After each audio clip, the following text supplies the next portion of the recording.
Olá! Eu sou a professora Marcela Magri e hoje a gente vai dar continuidade à nossa revisão de frações. Esse é o quarto vídeo que a gente vai falar sobre adição de frações. Nosso primeiro vídeo a gente fez uma breve revisão de fração, segundo vídeo relacionamos frações, decimais e números mistos, terceiro vídeo frações equivalentes, quarto vídeo adição de fração. Indico que você assista todos os outros vídeos.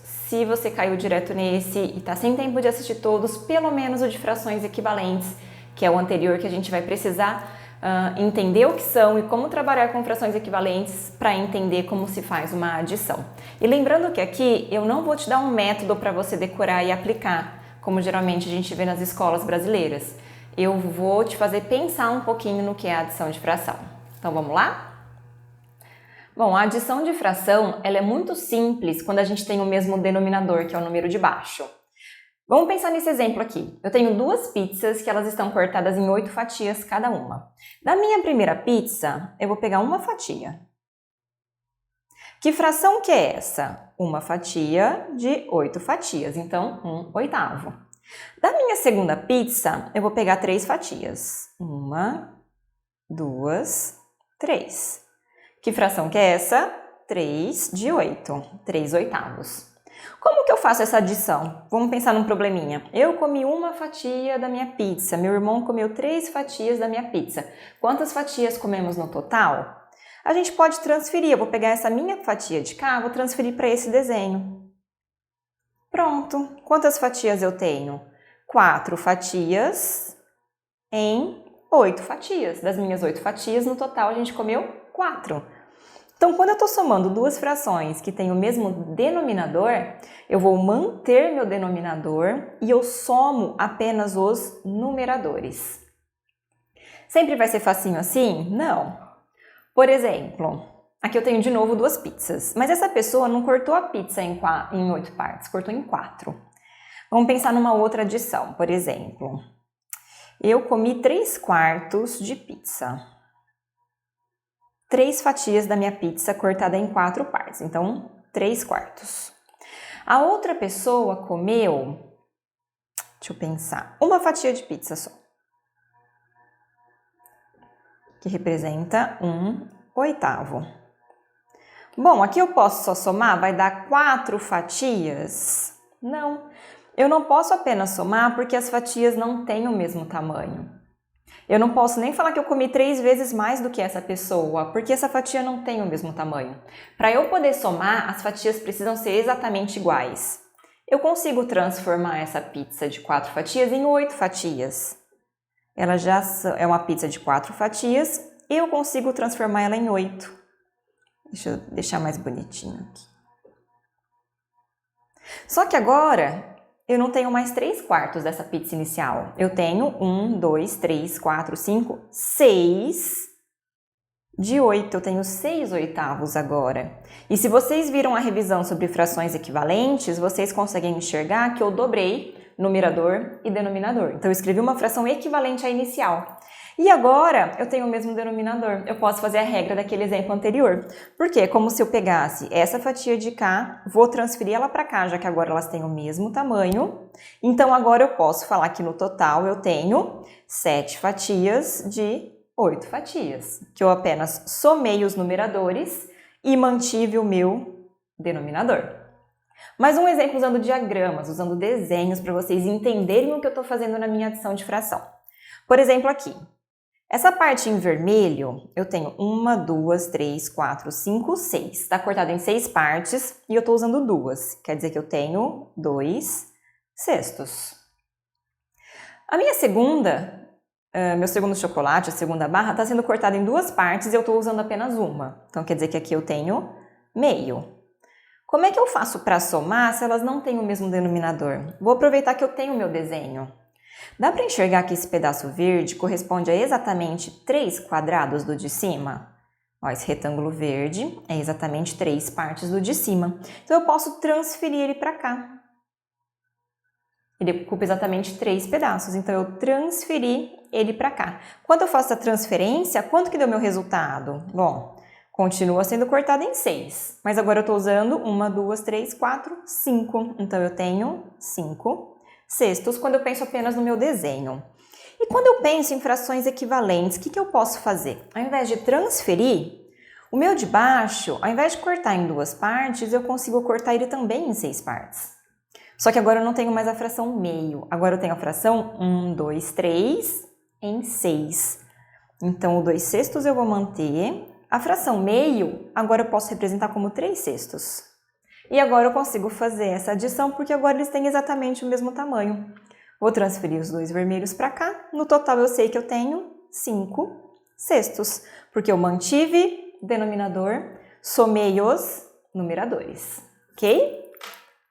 Mas é claro que na sua prova, se você já é um aluno de 7º ano para cima, você não vai ter desenhos. Você vai ter só exercícios do estilo faça adição, resolva, simplifique. Então, vamos ver agora sem os desenhos como que vai ficar. Então, por exemplo, se eu quero somar 1/3 mais 3/4.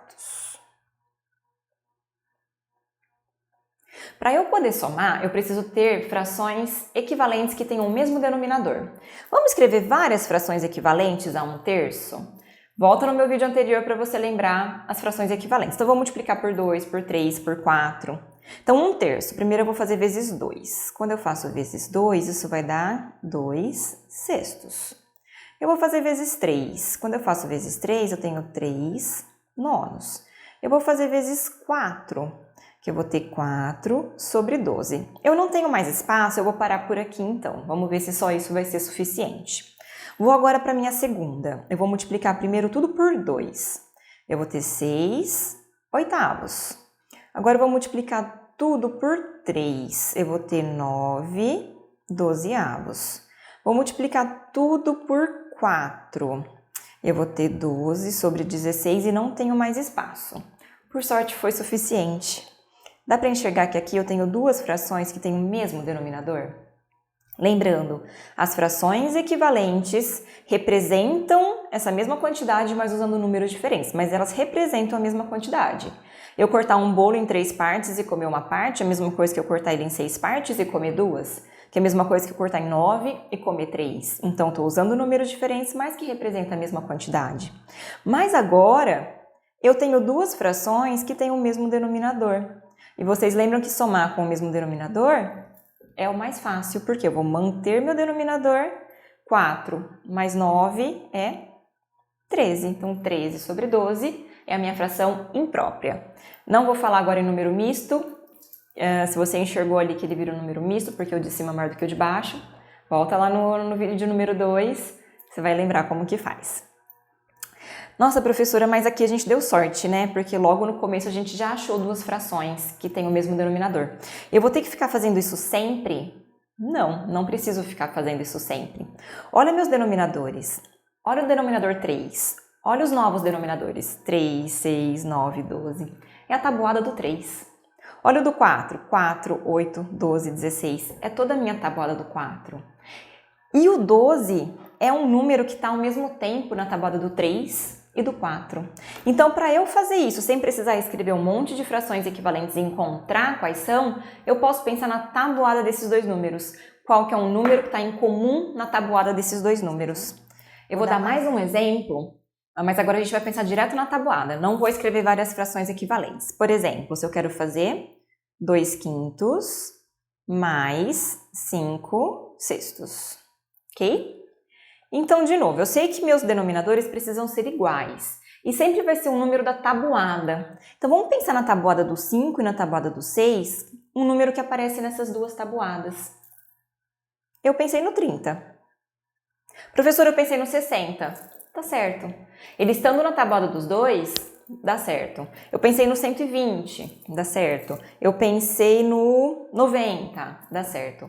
Qualquer número que esteja na tabuada do 5 e do 6 vai dar certo. O 30 é o menor deles. Então, o 30 é um múltiplo do 5 e do 6. Quando a gente fala que está na tabuada, é um múltiplo. Se está na tabuada do 5 e do 6, então ele é um múltiplo em comum do 5 e do 6. Ele é o menor múltiplo em comum, porque eu tenho vários múltiplos em comum. Por isso que o 30 é chamado de MMC. Não vou fazer MMC para vocês, põe os números, passo o traço, põe os divisores. Eu vou deixar desse jeito. Pense em tabuada para vocês não precisarem ficar decorando métodos. Já tem a tabuada de cor, já é o suficiente. Bom, mas se eu mudei o meu denominador, eu preciso mudar o meu numerador para a fração continuar representando a mesma quantidade. Então aqui a gente vai precisar pensar por quanto que eu multipliquei cada uma dessas duas frações. Olha, a minha primeira fração era 5 e virou 30. Então eu preciso pensar 5 vezes quanto que dá 30? Ah, é o 5 vezes 6. Então o meu numerador eu também preciso fazer vezes 6. E 2 vezes 6 é 12. Olha, a minha segunda fração era 6 e virou 30. Eu preciso pensar 6 vezes quanto que vai dar 30? Ah, professor, é 6 vezes 5. Então, o meu numerador também preciso fazer vezes 5. E 5 vezes 5 vai dar 25. Pronto, tenho duas frações equivalentes com o mesmo denominador, que eu vou mantê-lo e apenas somar os meus numeradores. 12 com 25 vai dar 37, ok? Eu vou dar um último exemplo, que vai ser o 1/6 mais 5/12. Então, vamos lá. Não tem o mesmo denominador, então eu preciso escrever duas frações equivalentes com o mesmo denominador. Pensa na tabuada do 6, pensa na tabuada do 12.